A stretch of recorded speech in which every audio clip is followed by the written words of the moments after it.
এখানে মাছ নিলাম, মাছগুলো এখন ধুয়ে নিব। মাছগুলো ধুয়ে নিয়ে এখানে কপি সিম কেটে নিলাম, মাছ দিয়ে কপি সিম দিয়ে রান্না করবো। এখানে ডাটা কেটে নিলাম, এখানে শুটকি নিলাম, শুটকি দিয়ে ডাটা দিয়ে এখানে ডাল নিলাম, ডাল দিয়ে রান্না করব। এখানে ভাত বসিয়ে দিলাম, এই যে রান্নার জোগাড় করে নিলাম। এখন ফুলকপি রান্নাটা বসিয়ে দিব। আসসালামু আলাইকুম, সবাই কেমন আছেন? আলহামদুলিল্লাহ আমরা ভালো আছি। আজকে আবার নতুন একটা ভিডিও নিয়ে আসলাম। কড়াই বসিয়ে তেল দিয়ে দিলাম, তেল গরম হয়ে গেছে। এখন এক করে মশলাগুলো দিয়ে দিলাম হলুদের গুঁড়া, বেশ খানিকটা মরিচের গুঁড়া দিলাম। একটু ঝাল ঝাল করে রান্না করবো। মশলা দেওয়া হয়ে গেছে, এখন ভালোভাবে কষিয়ে পানি দিয়ে দিলাম, মাছ দিয়ে দিলাম।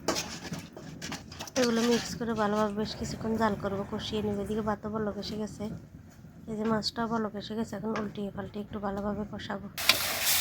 মাছ কষানো হয়ে গেছে, এখন কপি ছেড়ে দিয়ে দিব। এগুলো একটু ভালোভাবে মিক্স করবো, একটু মিক্স করে দিলাম। মিক্স করা হয়ে গেছে, এখন বেশ কিছুক্ষণ জাল করবো। এদিকে ভাতও হয়ে গেছে, এখন ভাতের মাছ একটু দিয়ে দিব। এখন ডাটা রান্নাটা বসিয়ে দিব। কড়াই বসিয়ে তেল দিয়ে দিলাম, তেল গরম হয়ে গেছে। এখন এক এক করে মশলাগুলো দিয়ে একটু জাল জাল করে রান্না করবো। এখানে কোনো জিরার গুঁড়ি বা আদা ব্যবহার করবো না। বেশ খানিকটাই মরিচের গুঁড়ো দিলাম। এগুলো ভালোভাবে কষিয়ে শুটকি দিয়ে দিলাম,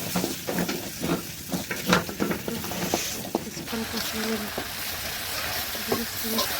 কপি কষানো হয়ে গেছে,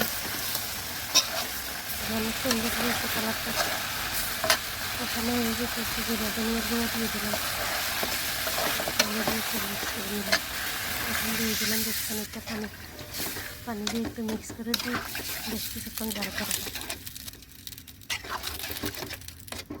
কালারটা অনেক সুন্দর হয়েছে।